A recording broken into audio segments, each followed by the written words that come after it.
Nagbabago ba yung personality mo depende sa kung sino yung taong kaharap mo?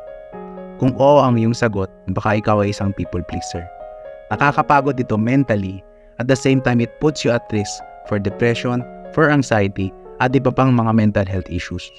Isa sa mga pinaka-common root kung bakit nagiging people pleaser ang mga tao is that growing up, natutunan nila that they have to meet certain standards or expectations to be accepted, to be validated, or worse, to be worthy of love. To the point na pag tumanda sila, kung ano-ano lang adjustments ang ginagawa nila para lang matanggap sila ng ibang tao. Or worse, ina-adjust nila yung values nila so that they could be accepted.